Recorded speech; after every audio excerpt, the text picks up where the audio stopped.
ਦੋਸਤੋ ਮੈਂ ਪਹੁੰਚਿਆ ਇਸ ਟਾਈਮ ਪਿੰਡ ਕਲਾਸਵਾਲਾ ਤਹਿਸੀਲ ਪਸਰੂਰ ਜ਼ਿਲ੍ਹਾ ਸਿਆਲਕੋਟ ਦੇ ਵਿੱਚ। ਤੁਹਾਨੂੰ ਅੱਜ ਜਿਹੜੀ ਤਾਰੀਖੀ ਬਿਲਡਿੰਗ ਦਿਖਾ ਰਹੇ ਆ, ਇਹ ਇੱਕ ਸਮਾਧੀ ਹੈ ਸਰਦਾਰ ਜੀ ਦੀ, ਜਿਨ੍ਹਾਂ ਦਾ ਨਾਮ ਸੀ ਸਰਦਾਰ Teja Singh, retired sub engineer ਸਾਕਨ ਕਲਾਸਵਾਲਾ। ਤੇ ਇਹਦੀ ਜਿਹੜੀ ਪੈਦਾਇਸ਼ ਸੀ ਉਹ 1881 ਸੀ ਤੇ ਜਿਹੜੀ ਇਹਨਾਂ ਦੀ ਵਫਾਤ ਸੀ 1940 ਚ ਹੋਈ। ਇਹਨਾਂ ਦੀ ਧਰਮ ਪਤਨੀ ਨੇ ਇਹ ਉਹਨਾਂ ਦੀ ਸਮਾਧ ਬਣਾਈ ਸੀ, ਜਿਸ ਦਾ ਨਾਮ ਸਰਦਾਰਨੀ ਬਲਕੌਰ ਸਾਹਿਬਾ ਸੀ। ਉਹ ਪਿੰਡ ਕਲਾਸਕੇ ਦੇ ਸਨ। ਤੇ ਆਓ ਤੁਹਾਨੂੰ ਅੰਦਰੋਂ ਵੀ ਵਿਖਾਉਂਦੇ ਆ। ਇਹ ਜਿਹੜੀ ਉਹਨਾਂ ਨੇ ਉਹਨਾਂ ਦੀ ਸਮਾਧੀ ਬਣਾਈ ਹੈ, ਉਹਦੇ ਉੱਤੇ ਵੇਖੋ ਕਿੱਡਾ ਜ਼ਬਰਦਸਤ ਗੁੰਬਦ ਬਣਾਇਆ ਹੋਇਆ ਹੈ। ਤੇ ਇੱਧਰ ਆ ਜਾਓ ਜੀ, ਇੱਧਰ ਹੋ ਜਾਓ ਬੇਟਾ।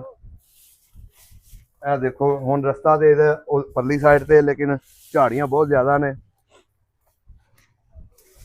ਇਹ ਦੇਖੋ ਜੀ, ਆਪਣੇ ਪਤੀ ਵਾਸਤੇ ਇਹ ਬਣਾਈ ਸੀ, ਕਿੱਡੀ ਤਰੀਖੀ ਹੈ। ਵੇਖੋ ਇੱਥੇ ਕੋਈ ਚਿਰਾਗ ਚਰੂਗ ਬਾਲਣ ਵਾਸਤੇ ਵੀ ਜਗ੍ਹਾ ਬਣਾਈ ਹੈ।